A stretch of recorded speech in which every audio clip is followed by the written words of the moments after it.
kitendo na uzinifu wa mume na mume ni uchafu ambao hakuna uchafu uliozungumzwa katika Qur'ani namna kwa uzito ambayo umezungumzwa uchafu huu wa al-liwat au azina baina ar-rajuli war-rajul.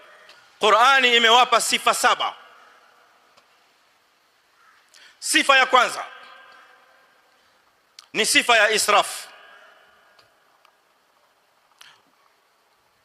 Mwanamume kutafuta shahwa yake na kukidhi haja yake ya shahwa kwa mwanamume mwenziwe, hiyo ni israf, kwa sababu umewacha kile ambacho Allah subhanahu wa ta'ala amekuumbia.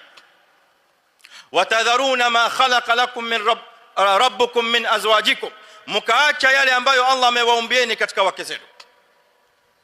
Na sifa hii imekuja katika ulimi wa Nabii Lut alayhi salam, awaambia watu wake, bal antum qaumun musrifun, nyinyi ni watu mna israf kubwa sana.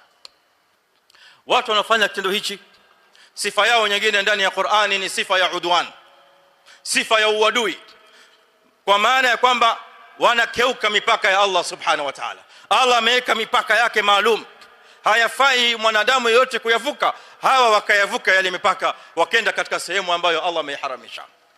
Na sifa hii imekuja kadhalika katika ulimi wa Nabii Lut alayhi salam, awaambia watu wake mara nyingine tena, bal antum qaumun aadun, nyinyi ni watu maadui, nyinyi ni watu mnaofanya uadui mkubwa sana na Allah subhanahu wa ta'ala.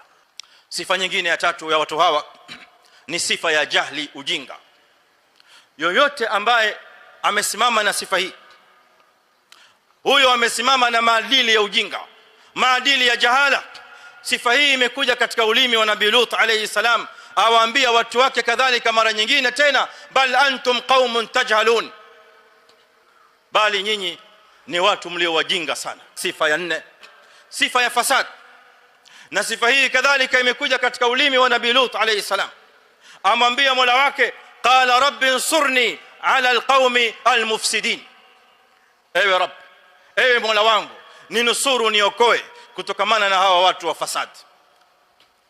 Kitendo hichi cha uchafu ni kitendo cha ufisadi mkubwa sana duniani. Ya 5 ya watu hawa katika Qur'ani imekuja katika ulimi wa malaika, kaja kwa sura ya wanadamu, wakashukia katika nyumba ya Nabii Ibrahim alayhi salam, wakiwa njiani wanaelekea katika kitongoji cha Nabii Lut. Huko kuna kufanywa haya mambo ya uchafu.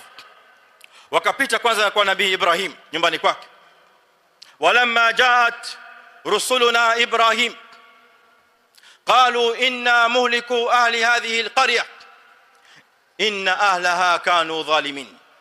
Malaika wakamwambia Nabii Ibrahim alayhi salam, inna muhliku ahli hadhihi alqarya, sisi tumetumwa kwenda kuangamiza watu wa kitongoji hichi, watu wanaofanya huu uchafu, tumekutumwa kwenda kuangamiza.